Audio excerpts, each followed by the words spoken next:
تراوی پڑھا کر معاوضہ لینا، حافظ کا تراوی کا معاوضہ لینا کیسا ہے؟ عرفان صاحب، عرفان پٹیل، جگہ نہیں بتائی کہاں سے۔ دیکھیں حافظ لوگ جو تراوی کی اجرت لیتے ہیں نا، یہ بالکل حرام ہے، ناجائز ہے، اس کے جواز کا کوئی بھی قائل نہیں ہے ہماری رائے میں،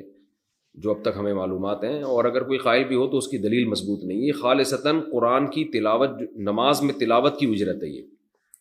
فرض نماز کی تنخواہ لینا، یہ اس کی جواز کی وجہ کچھ اور ہے۔ اس کی وجہ یہ کہ فرض نماز شعائر اسلام میں سے ہے، اگر امام اپنے آپ کو فارغ کر کے نماز کے لیے فارغ نہیں کرے گا اور تنخواہ کے بغیر، لوگ اس کے لیے آمادہ نہیں ہوں گے، کیونکہ امام کو بھی ظاہر ہے اس کے بیوی بچے ہیں، گھر چلانا ہے، تو وہاں تو ایک مجبوری میں علماء نے اجازت دی ہے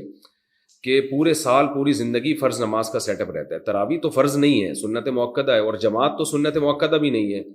تو جماعت سے نماز پڑھنا کوئی ضروری بھی نہیں ہے، تو اس میں اجرت لینے کا کوئی تک نہیں بنتا۔ اور نہ قاری صاحب جو ہے، جو حافظ قرآن پڑھانے والا ہے، وہ اتنا یعنی بڑی قربانی دے رہا ہوتا ہے کہ اس کو یعنی اپنے کاروبار چھوڑ کر اور بزنس چھوڑ کر وہ آپ کو ٹائم دے رہا ہے سال میں ایک دفعہ، اور اس میں بھی اس کا اپنا فائدہ زیادہ ہوتا ہے۔ جب وہ قرآن پڑھائے گا تو اس نے اپنا قرآن بھی ریوائز ہوگا۔ اور دوسری بات، قرآن ختم کرنا رمضان میں ضروری نہیں ہے۔ اگر آپ کو اجرت کے بغیر کوئی قاری مل رہا ہے تو آپ اجرت کے والے کے ساتھ کیوں پڑھا رہے ہیں؟ اور اگر اجرت کے بغیر نہیں مل رہا تو علم طرح سے پڑھ لیں تراویح۔ تو اس لیے اس پر جتنے بھی صحیح مستند علماء ہیں، لوگ فتوے تو لے آتے ہیں، فلاں نے فتویٰ دیا کہ تراویح کی اجرت جائز ہے فلاں، لیکن جو مستند علماء ہیں اور مستند ادارے ہیں دینی ہمارے، ان سب کا مشترکہ فتویٰ یہی ہے کہ حافظ کے لیے، قاری کے لیے تراویح پڑھانے کے پیسے لینا جائز نہیں ہے، حرام ہے، ناجائز ہے۔ ہاں اگر کوئی ہدیہ کسی کو دے دے تو ہدیہ پر تو کوئی پابندی نہیں ہے، لیکن وہ ہدیہ بھی اجرت کی شکل میں نہیں ہونا چاہیے۔ بعض مسجدوں میں سب کو پتہ ہے کہ اتنے پیسے یہاں ملیں گے، اگر قاری کو پتہ ہو یہ پیسے نہیں ملیں گے وہ پڑھائے گا ہی نہیں، تو ایسا ہدیہ بھی اجرت ہی ہے، یعنی وہ بھی کمیشن میں ہی آتا ہے۔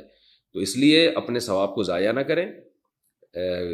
اگر کوئی قاری تراویح پڑھانے کی اجرت لیتا ہے یا وہ ہدیہ لیتا ہے، لیکن ہدیہ اجرت ہی کے طور پر ہے، اس کی دلیل یہ ہے کہ اگر اس کو یہ بتا دیا جائے کہ آپ کو ہماری مسجد سے کوئی گفٹ نہیں ملے گا تراویح کی، تو پھر دیکھیں وہ پڑھاتا ہے کہ نہیں پڑھاتا۔ اگر پھر بھی پڑھاتا ہے اس کا مطلب دل سے پڑھا رہا ہے، اور نہیں پڑھاتا اس کا مطلب اس کے پیش نظر ثواب نہیں ہے بلکہ یہ پیسے ہیں۔ تو علماء نے لکھا ہے کہ اگر کوئی قاری حافظ تراویح پڑھانے کے باقاعدہ پیسے لیتا ہے اور آپ کو پتہ ہے کہ پیسے نہیں دیے تو یہ تراویح نہیں پڑھائے گا، تو ایسا شخص کے پیچھے، ایسے قاری کے پیچھے تراویح پڑھنا بھی جائز نہیں ہے پھر۔